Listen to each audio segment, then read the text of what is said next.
Hello once again. How are you? Who's there?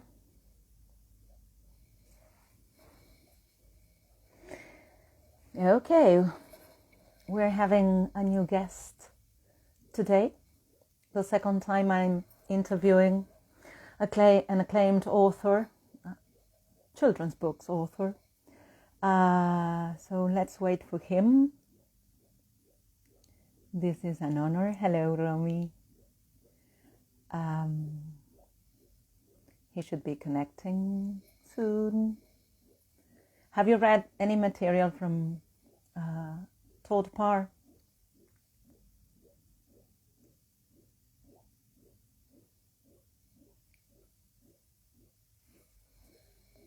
Hello, Anita. Hello, Julie. Hello, Anna. Somebody has asked, but it's not. I'm sorry, I cannot ask you. We need to wait for Todd. What if he doesn't come? Ooh. Is it 8 o'clock? Let me check. Yes, it is. Ta-da! Hello. You work with It's Okay. Many of his books, says Romy. It's okay to be different. It's okay to be who you are. There are many things to talk about with him today. If he comes. The family book. I love the feelings book. I like all of his books. Hello. Oh, Constanza, how are you? Hi, Nola. Vicky says she doesn't like teaching young children. Okay, happy Kindergarten's Teacher Day today. Yes, did you have any kind of special celebration? The Feelings book, I like it too, Danny. I love the family book. Good. It would be great if we had our guest here, wouldn't it? Hello, Shisa. Hello, Vivi. Hello, Gabi. Ta-da!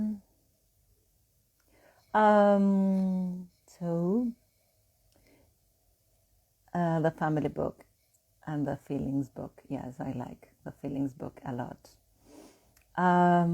Let's see what happens here. There are lots of people and the main guest is not here. So I'll do the following. I'll go out. Oh, here he is. Ta-da! Now I'm nervous. Hello, Todd. Let me invite you here. Or you can send me an invitation because I need to find you on my list of people. Hello. Oh, I can't find you. Here you are. Let's see. He's just joined in. Yes. Let's see if he accepts the invitation. Hi. Hey, How are you? I'm good. How are you? Or I'm I meant to fine. say, hola, bom dia, or no, not bom dia, buenos dias. Um, But it's almost good night here. I can't keep track of where I was just in Shanghai and Sao Paulo and somewhere else via Zoom. So it's like I can't Yeah, keep track. But thanks you for don't know where you inviting are. me. No, thank you for accepting the invitation. It is a pleasure to have you here in Buenos Aires. I am based in Buenos Aires, Argentina, and I'm very happy to have you here. It is a pleasure. We're having more than 60 people, but lots of people were interested in joining us today. We are having a raffle at the end of this interview because one of the bookshops in our country has given us the chance to raffle one of your books. So we are very excited about that too. That's great. Please extend my thank you to them. That's great. I will. I will. That's Kele Ediciones, so I will tell them. Okay. I have a couple of questions. Okay. My name is Eugenia. My complete name is Maria Eugenia de Loza. What about yours? Is your complete name Todd Parr, or is there another name? Well, it's Todd Parr, but it's so easy that kids just like to say, Todd Parr, hey, Todd Parr, Todd Parr's here. And then I went to a school a few years ago, and I walked in, and there was a giant bulletin board, and it said, welcome, Todd Party. I said, Todd Party? You changed my name. Why didn't I think of that? That sounds like so much more of a fun name. So I always say you can call me Todd Parr, Todd Party. I'm an author and illustrator of over 65 books for kids now. And that means I draw all the pictures. I write all of the words. And how many of you think you can draw better than me? Everyone, raise your hands. It's not hard. Well, you say it's not hard, but then you have to get them published. Well, that's the hard That's part. Another point. Yes, that is the hard part, truly. But the thing with your books is that kids feel engaged with the drawings because they feel they are the kind of drawings they enjoy watching. They are the things they are easy for them to copy. Yes, and in the beginning, at my very first book signing, there was a family, and they said, "Oh, we're so excited to meet you. Do you do the illustrations?" And I said, yes. And they said, well, we thought there was a 6-year-old that was doing your illustrations. And I thought, this is not a good start to my publishing career. But I actually embrace that now because I'm proud to be that guy that draws like a 6-year-old, because that's exactly the simplicity with kids. You just have to put paper down in front of them and a marker, and they're like, I can draw like Todd Parr. So I encourage it, and I am proud of that art style now. But in the beginning, I thought, oh, this isn't good if people think kids are doing these. So, but it's great now.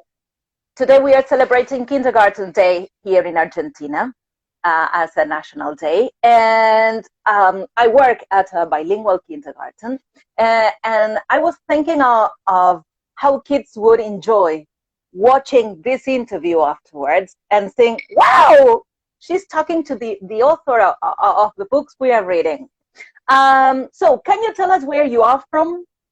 I am in Berkeley. Well, it's Planet ToddWorld. And Planet ToddWorld is right close to Berkeley, California in the United States. Very close. ToddWorld and Berkeley, very close.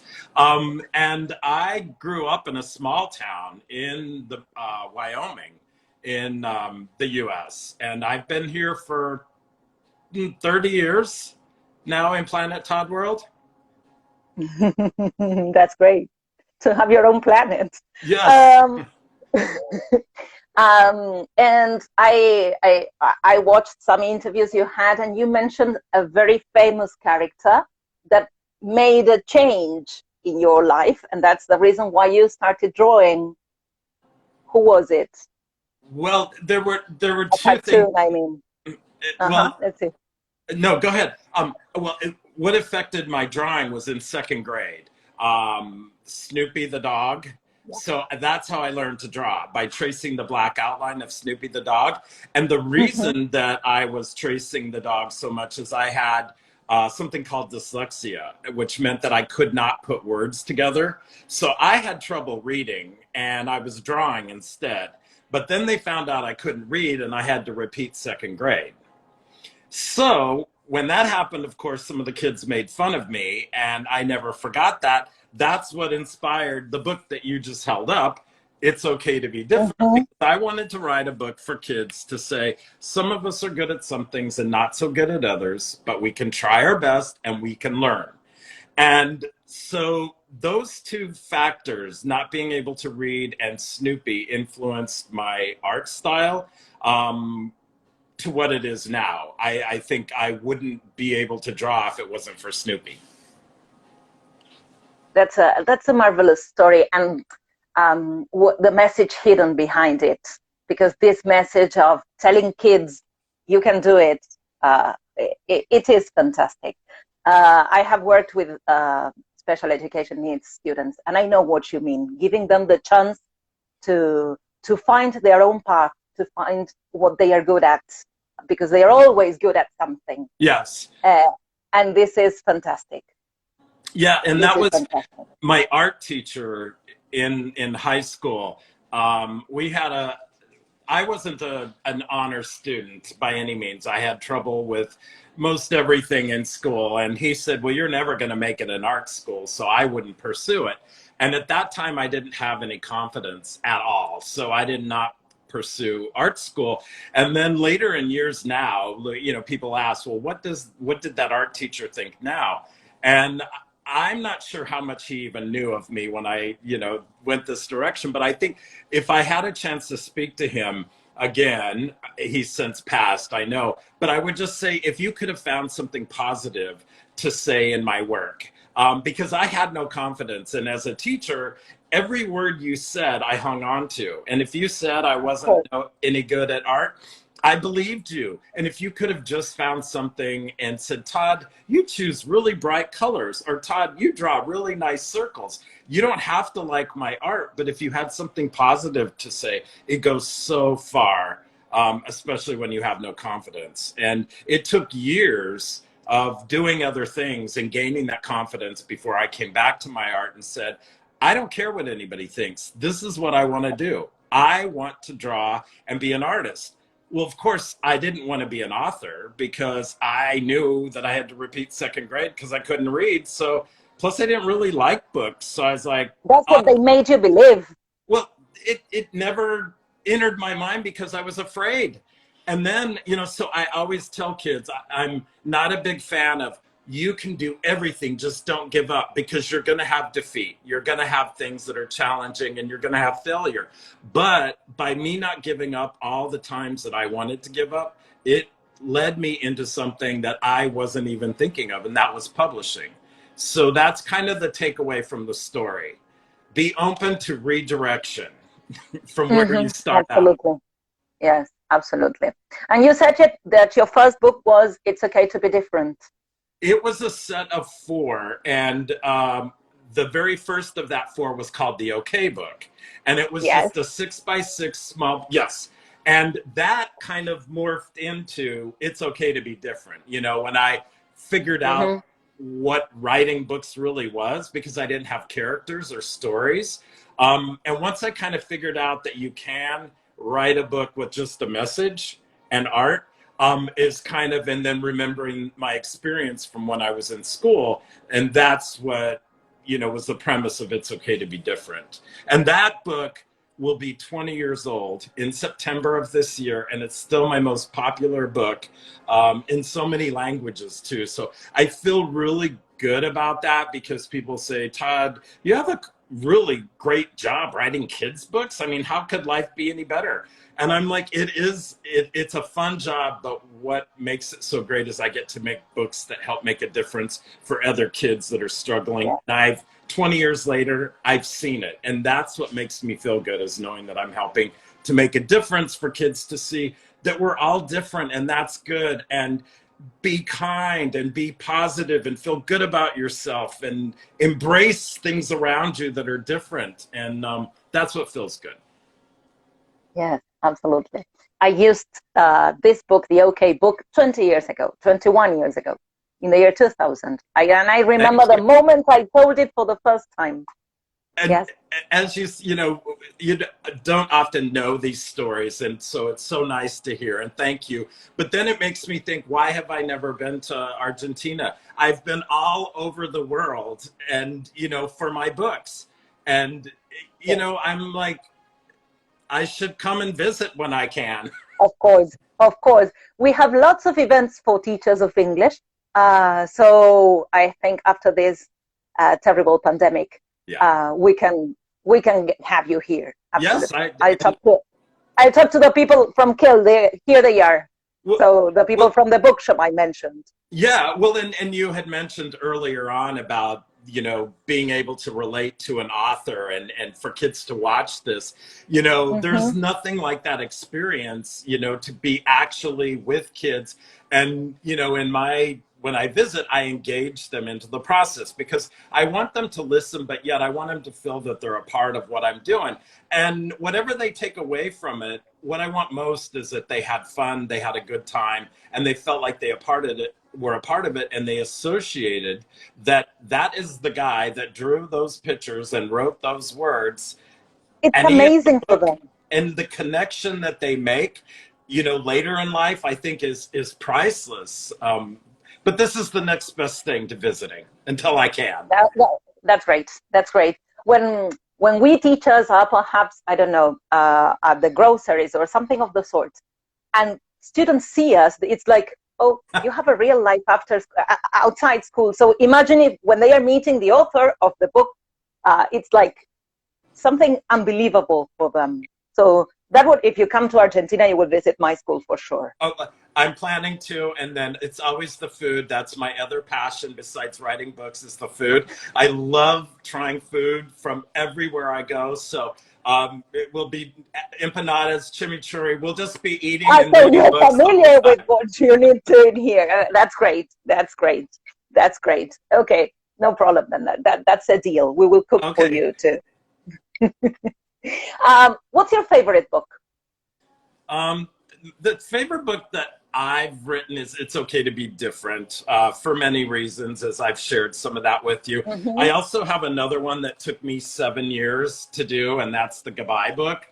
And I know people are thinking, Todd, your books are so silly or so simple, a baby could write them. And I'm like, you're right. I've seen a lot of good books that babies have written, but saying goodbye is hard even for grown-ups. And so I thought about this for 7 years. Like, how do you write a book for young kids about saying goodbye? Because who wants to say goodbye? And finally, one weekend, I figured it out, and I just nonstop. So I'm really proud of it. And also, that book is the book that I hear from the most where, you know, when people say, what age group do you write for? I say 3 to 6, 4 to 8, and adult, because I have heard from so many adults that said, Todd, I read your goodbye book and it actually made me feel better.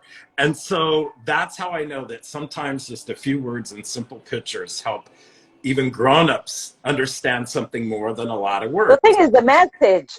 Yeah. So those are my two favorite of mine. Okay. And other authors? What? Who would you choose? Other authors that you have favorite books from other people? Oh, I do. Well, of course, Go Dog Go was my go-to with my grandma growing up, and it was read over and over and over again. I also love Don't Let the Pigeon Drive the Bus and Dragons Love Tacos, because who doesn't love tacos? So, and I always say, like, Todd, why didn't you think of writing Dragons Love Tacos? Because you love tacos. So I do love that book. And my other favorite book, and it's older, but it's still for kids because the story is beautiful. It's The Boy, the Fox, the Mole, and the Horse. And it's by Charlie McClaskey or Charlie. Yeah, you could look it up, but it's The Boy, the Mole, the Fox. I will. Beautiful story. If you don't already know that, I buy extra of those books so that when I feel somebody needs it, I just give it to people because I think it's so beautiful. Oh, how nice. How nice. I will look for it. Okay, thank you. You mentioned your granny told you stories. And do you like telling stories? Do you tell stories? I like the playfulness with kids because they're not quite sure what's going on. And in my presentations to kids, I start off and say some of this may be true and some of it may not. I get confused about what I write about, but I arrived here on Earth in a spaceship. I'm from planet ToddWorld. I lived in a bathtub where I ate macaroni and cheese. I grew up in a gingerbread house, but we had to move when I was in the 2nd grade because I ate the roof off of it. My favorite color is blue. And I love macaroni and cheese with worms. And they're kind of like, what? that's the kind of story I love to tell. Yes, yes, yes. I absolutely understand what you're saying, because that is being in touch with kids. That Yes. is knowing what they like and enjoying sharing the moment with them. So that's the magic they build. Yep. That's great. That's great. Can you tell us about ToddWorld, the TV program? What was that? How did it come? It was sort of, if my books could talk, what would they say? So the challenge, just like writing books, is I didn't have characters and I don't have stories. So ToddWorld was like, we need characters and we need stories. And I go, well, I don't know what the stories are, who the characters are. So I had to reinvent, like, who would tell this story of these books? And it was really just like, pickle. I'm like, I like pickles. Pickle's gonna be in it.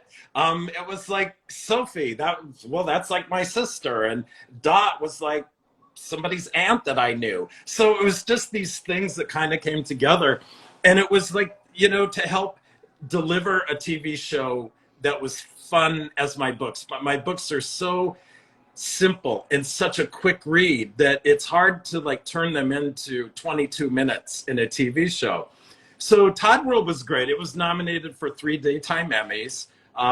Never won, but it doesn't matter. It's like being nominated was an honor, but I felt that the show did good. And it's still on in certain areas, and you can find it online and that. I'm working on another one, but anybody in kids TV knows it takes 10 years to do anything. So, I'm working on another one that would be a different version. But I'm excited about it. Good, good. Which was your last book? Well, I had 2 come out this year, and it's the spring book. And in this one, I did a surprise in this one that I haven't done in any of my books, which was really fun to do, because when they brought up the idea of a spring book, I was like, spring book? That sounds boring. And then I was like, well, how can I make it very me? And so I did. And then there's an activity book that came out, and it's got like stickers, and you can draw, and it's just got all this. It's got 80 pages, which in a Todd Parr book is a lot. So those both just came out, and then the bedtime book comes out in October. So 3 books this year. So that I'm already working on stuff for next year and beyond. Wow. You mentioned there were 65 books. There aren't so many here in Argentina, so I will have to look and check all the ones I'm missing, and buy them abroad. I have a last question. Okay. What's your dream? My dream, I guess I'm living part of my dream. My other dream is I wanted to open up my own restaurant. And I'm going to read you something from the spring book, because I think this will help explain the passion that is in besides what I do and the food business. But the whole book about spring is just wake up, it's spring, and it's sort of built around these holidays that happen in spring, like International Women's Day. But it gets to a point where it says spring is a time of year to learn new things. And then I say, okay, well then, I'm going to stop writing this book, and I'm going to open up my first restaurant, Taco Todd's. The end. Love, Todd. And I'm like, is it over yet? Surprise, April Fools. Don't worry, this story's not over. So, opening my own restaurant, but I'm going to show you something. It's not done yet. I'll just pan a little bit. But in my studio, I recreated what I would want to do in a live person with Taco Todd's. I love it. Out this corner. It's not open yet, and it won't be. It's only to friends of mine. But it's the easiest way to build a restaurant. Just put a little pop-up in your studio, and then you can pretend. So that is my dream, is owning a restaurant. Good. Thank you. Thank you very much for your time. Thank you. It's been a pleasure. One thing, because they just came out, and it's so important for me because finally so many of my books are coming out in dual language. So in English and in Spanish at the same time. And I'm like, why did it take so long? Good, great. I'm Great. so, I can't wait for the rest of them to be in dual language. So, and I do hope to visit, and we're going to just eat our way through my visit and entertain lots of kids. Thanks for inviting me. I hope everybody has a nice weekend. The end. Love, Todd. Thank you.